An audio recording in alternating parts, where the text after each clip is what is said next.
Hello and welcome to the mobilegamer.biz digest.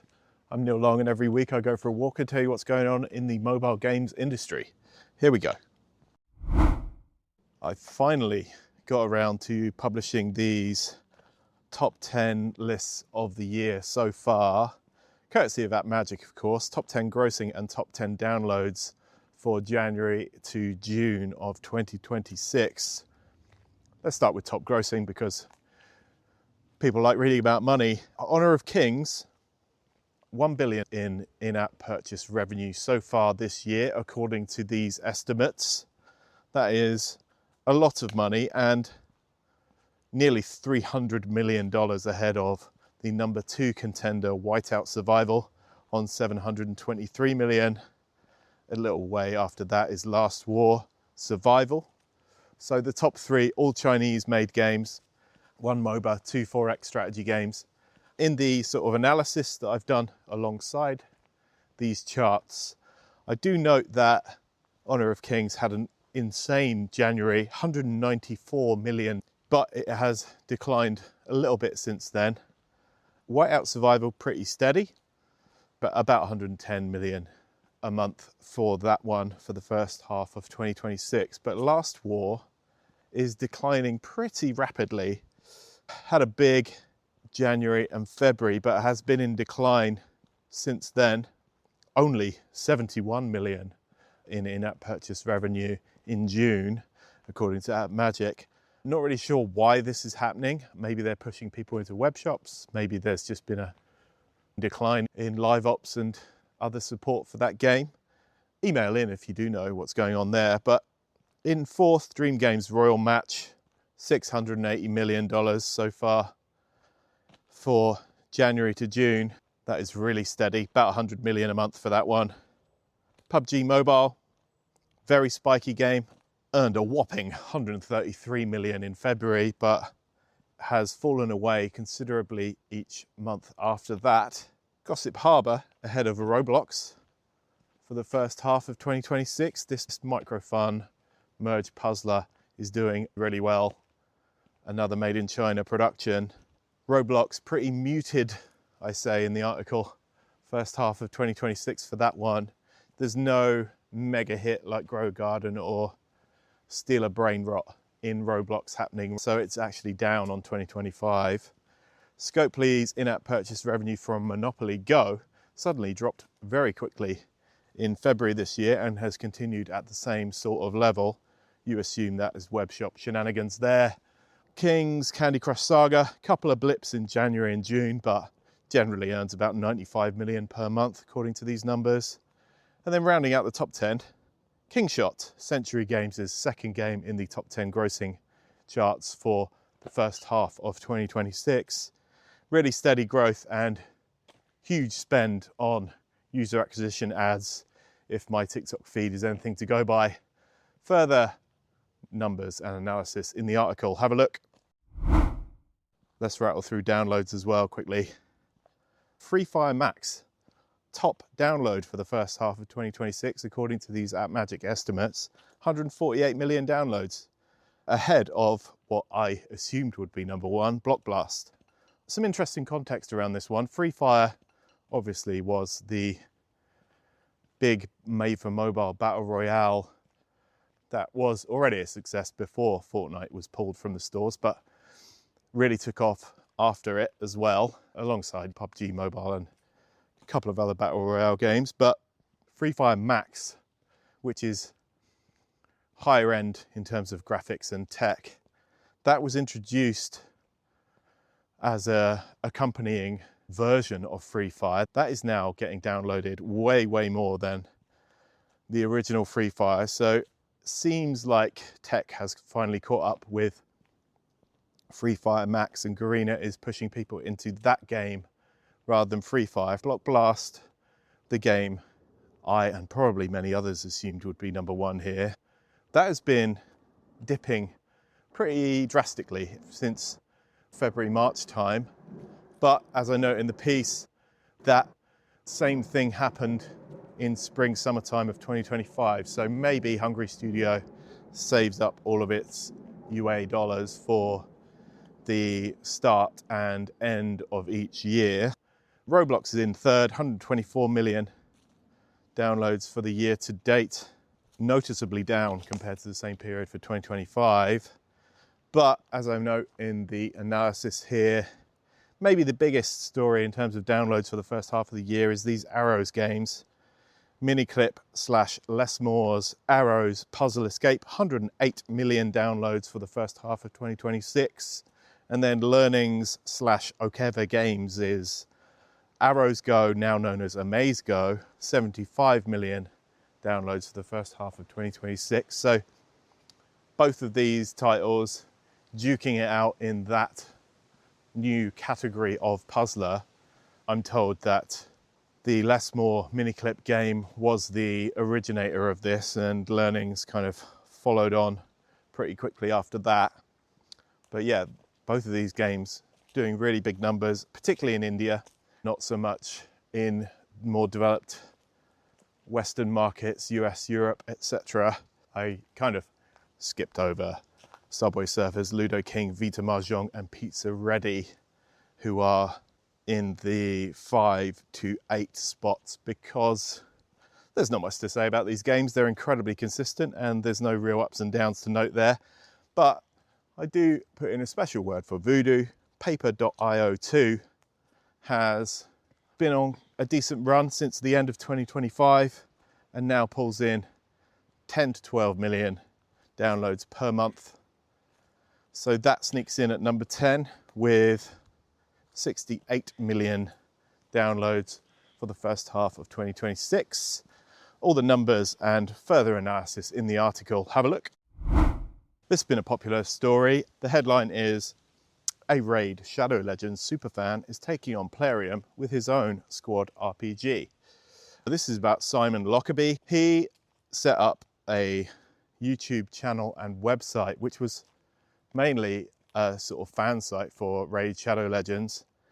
It's called Hell Hades. And as things developed, he started adding game tips and tricks and strategy pointers for super engaged Raid players. And the thing took on a life of its own. It became his full-time job. And Lockerbie told me that after a while, his community said, why don't you make a game a bit like Raid Shadow Legends? So they did. He set up a studio called Fateless with his business partner Dan Francis and Hisham Saleh, who is the former CEO of indie studio Skeleton Hand. He is the development brains behind the operation. Simon is the face of it.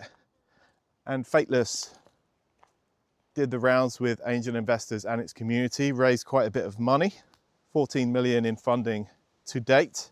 They've now got 70 staff and they are making this game Godforge, which is their spin on Raid Shadow Legends. Deeper character customization, more modes and options for those who do not want to pay money. But as Lockerbie says, they already have a massive community of Raid players who actually spend a ton of money in that game. So when they do launch, he says user acquisition will be a lot easier for them compared to lots of other new titles. And they sound pretty confident that they can take games like Raid and Etheria Restart and Summoner's War and do that for their own community. So yeah, Godforge, still in development. I don't think there's a firm release date on it just yet, but that one is coming soon and could be one to take on the mighty Plarium and Raid Shadow Legends. Xsolla connects developers with the resources they need to build, fund, launch, and monetize their mobile games globally. With Xsolla Webshop, sell virtual items, in-game currency, subscriptions, and custom offers directly to players, while driving up to 5 times the revenue growth. With the industry's #1 webshop solution, Xsolla provides the tools for developers to focus on what's most important: creating great games. Visit xsolla.com to learn more. That's XSOLLA.com. This week's slice of Google-related news is a $1 billion fine from the EU for Play Store and search shenanigans, as we've put it in the headline. So the European Commission has fined Google 890 million euros, which works out about $1 billion, for antitrust practices, including making it difficult for developers to steer consumers towards web stores. Half of that fine is also to do with prioritizing its own search across its suite of search products. Google has been ordered to allow app developers to, quote, freely communicate, promote offers, and conclude contracts with users not only within but also outside the Google Play App Store. Google has 60 days to comply, or it will get further fines and penalties, which is a percentage of its annual turnover, which is obviously a huge amount of money. So Google, after tweaking its App Store fees and loosening the rules on third-party app stores, this week's story is that the EU is not happy with its practices and it's got a $1 billion fine. So tune in next week for more Google shenanigans. Ubisoft's Invincible Guarding the Globe game is doing pretty well. Its growth has pushed up mobile game revenue to 19% of its overall revenue. That is up from 10% in the prior year for the same quarter. No mention of The Division or Rainbow Six mobile games that came out a few months back. I haven't looked at the numbers for those games, but I've got a feeling they may not last too much longer. But yeah, Invincible Guardian the Globe, on the other hand, doing the business for Ubisoft in mobile. Another one from Financials Season. Stillfront is still looking for a new CEO. Alexis Bont is stepping down as announced last quarter. They have not announced a new CEO yet. The Stockholm-listed mobile game group posted Q2 net revenue of $136 million. Adjusted EBITDA, aka profitability, climbed to about $40 million for the quarter, up a little bit from 38.6 million the prior year. In the earnings press release, Stillfront was very keen to point out that its key franchises grew 10% organically, a second straight quarter of double-digit growth. But its legacy games are dragging the average down. Smaller games fell 24%. Empire grew 2%. Empire Titans and Dragons is in development. Albion Online grew 10%. Jawaka up 11%. And the company also confirmed that the strategic review announced a few months back is still ongoing. So there may be further closures and studio sales there. And they still don't have a CEO. Another kind of surprisingly popular story, Devolver re-releasing former Netflix exclusive Point P for free. This is a really good mobile game from the maker of Downwell, a Japanese indie developer called Ojiro Fumuto. This game was originally revealed by Jeff Keighley himself during Netflix's Geek Week in 2022. This was a Netflix exclusive, did really well critically, but as we note in the article, no one really downloaded it. And now that exclusivity contract has expired, it seems that Fumuto decided to just release the game for free. No in-app purchases, no ads, but you can tip the developer if you really like the game. So Point P, a real banger, completely free and out now on iOS and Android. Another quick one on Monopoly Go. The new season for the Scopely mega hit is going to be based on Looney Tunes characters. So Bugs Bunny, Daffy Duck, etc. will be taking over from the big Simpsons takeover that's been running since June. Maybe a little bit of a step down in terms of IP, but we shall see. New season for Monopoly Go is based on Looney Tunes. That runs from now until September. Let's rattle through Data Digest, shall we? Papaya has been ordered to pay Skills $719 million in damages. So these are two sort of rival competitive gaming firms. Skills, which is now a subsidiary of a company called Fiery, they took Papaya Gaming to court and won the case. Initially, They were set to get about 420 million after a ruling in April, but that has now gone up to a whopping 719 million. I thought this was quite good fun. The triumphant quote from Fiery CEO and founder Andrew Paradise reads, "Papaya could not beat us fairly, so it used bots to fake the competition we invented. This judgment sets the record straight." So yeah, an appropriately fiery quote from the CEO.